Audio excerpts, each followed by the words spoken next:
apakah sudah dilakukan pemeriksaan tes kehamilan atau yang dikenal dengan PEG test? Oh, sudah dokter, garisnya 2 dokter. Apakah itu sudah meyakinkan suatu terjadi proses kehamilan? Masih tanda tanya. Hamil mudah, hamil susah. Apa itu? Yuk kita simak di video kali ini. Saya akan coba membawakan perihal kehamilan. Karena problemnya, kalau kita lihat ya, apalagi pasangan baru nih, cenderung akan berpikir, mudah nggak sih dapat kehamilan? Ah susah ah, tapi teman saya kok banyak nih gampang hamil. Nah ini yang mana ini? Apa yang terjadi? Prosesnya kayak apa? Nah itu yang kita perlu tahu di video kali ini. Yuk kita simak video bersama saya ya. Kita akan bahas tentang kehamilan. Karena hendaknya kehamilan itu dipandang sebagai sesuatu yang membahagiakan, juga membanggakan, bukan mencemaskan apalagi menakutkan. Ya, kenapa demikian?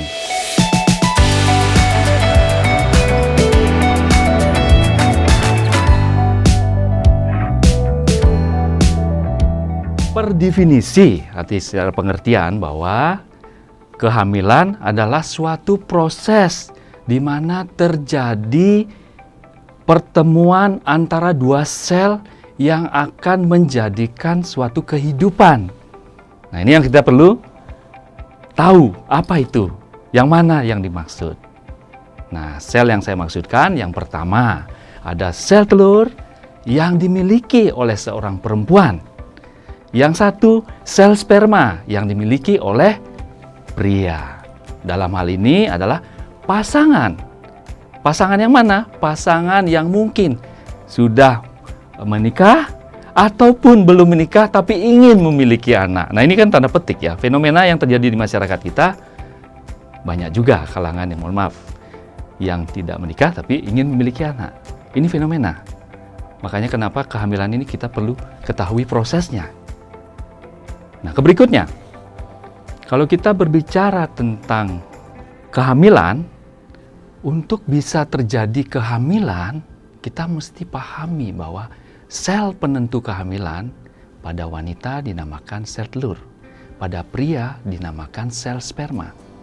Jadi, pertemuan kedua sel telur dan sel sperma inilah yang disebut sebagai pembuahan atau proses kehamilan terjadi. Nah, bagaimana kita bisa memastikan ini? Bahwa ini betul suatu proses kehamilan sudah terjadi.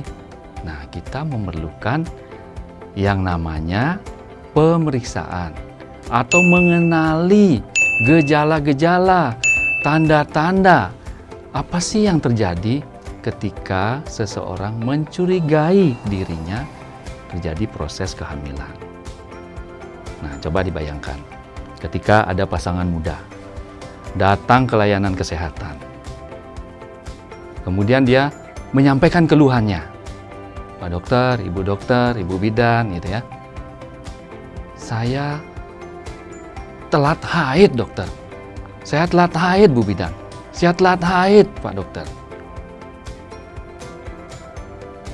Apakah betul telat haid ini adalah suatu petanda pasti kehamilan? Itu masih tanda tanya. Nah ini kita pastikan, apakah sudah dilakukan pemeriksaan tes kehamilan atau yang dikenal dengan PEG test? Oh sudah dokter, garisnya 2 dokter. Apakah itu sudah meyakinkan suatu terjadi proses kehamilan? Masih tanda tanya. Nah yang perlu kita tahu di samping adanya telat haid, nah yang ini sering salah persepsi. Yang mana dimaksud telat haid?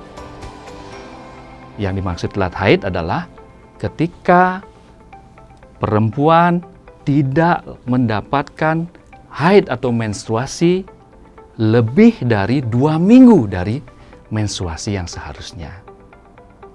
Nah, kalau itu bisa kita sebut sebagai telat haid.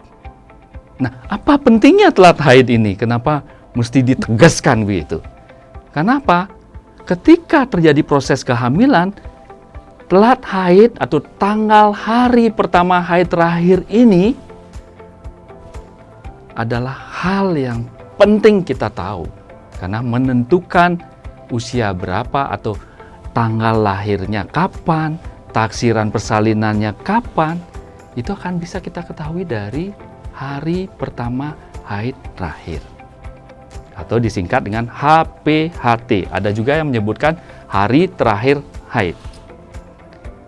Ini adalah tanggal hari pertama ketika masih mendapatkan haid. Sementara di bulan berikutnya ketika dia kontrol ke pelayanan kesehatan, dia sudah tidak haid. Itu yang dimaksud. Jadi dari tanggal hari pertama haid terakhir ini ada rumusnya untuk menentukan taksiran persalinan. Yang pertama, kalau tanggal itu ditambah 7. Kalau bulan itu kalau masih bisa dikurang 3, dikurang 3. Sementara tahun ditambah 1 kalau dia melampaui tahun berikutnya. Tapi kalau tidak melampaui, masih dalam tahun yang sama, tidak perlu dijumlahkan 1. Jadi misalkan satu contoh. Haid hari pertama haid terakhirnya tanggal 7. Kemudian bulannya bulan 7. Tahunnya 2001 misalnya gitu. Jadi kita tambahkan. Jadi tanggalnya 7 ditambah 7, 14. Kemudian bulannya, karena masih tanggal bulan 7 tadi ya, itu masih bisa kita kurang 3, berarti jatuh di 7 kurang 3 jadi 4, jadi bulan 4. Kemudian tahun ditambah 1. Jadi tanggal 14 bulan 4 tahun 2002. Itulah taksiran persalinan. Jadi tempat di mana kira-kira, itu kan namanya taksiran, itu kira-kira dia akan bersalin di rentang waktu itu. Jadi plus minusnya ada yang menyebutkan 2 minggu dari taksiran persalinan. Jadi tidak bisa disebutkan pasti lahir tanggal itu, tidak mungkin ya, tidak bisa. Makanya namanya taksiran persalinan. Ini penting, di samping mengenali gejala atau tanda yang lain. Walaupun itu tidak pasti. Yang saya maksudkan gejalanya tidak pasti. Gejala tidak pasti, misalkan mual, misalkan muntah. Ini semua gejala tidak pasti hamil. Karena kenapa? Tidak setiap orang hamil itu akan mengalami fase mual dan fase muntah. Nah, istilahnya tidak harus seperti itu. Karena ada data menyebutkan 50% ibu hamil itu tidak mual, tidak muntah, biasa-biasa saja. Karena dia merasakan secara teoritis memang ibu hamil itu bukan orang sakit. Ibu hamil itu orang sehat. Jadi tidak wajib ada mual dan muntah. Walaupun itu salah satu gejala yang bisa muncul pada suatu kehamilan. Nah, kemudian bagaimana kita mau memastikan ini terjadi proses kehamilan? Caranya ya tentu kita akan lakukan namanya pemeriksaan. Pemeriksaan apa? Pemeriksaan tubuh fisik dulu. Jadi, tapi yang penting tahu bahwa ada yang mesti dicari oleh pemeriksa untuk memastikan kehamilan. Itu satu. Kemudian yang kedua, jika dengan melakukan pemeriksaan tubuh fisik belum juga jelas apakah itu hamil apa tidak, kita akan melakukan pemeriksaan namanya pemeriksaan penunjang. Dalam hal ini yang dikenal dengan USG atau pemeriksaan ultrasonografi. Nah, kenapa pemeriksaan ultrasonografi di tahap kehamilan awal ini penting? Nah, ini akan kita bahas di next video-video berikutnya. Namun tetap di BBM Bincang-Bincang Medis.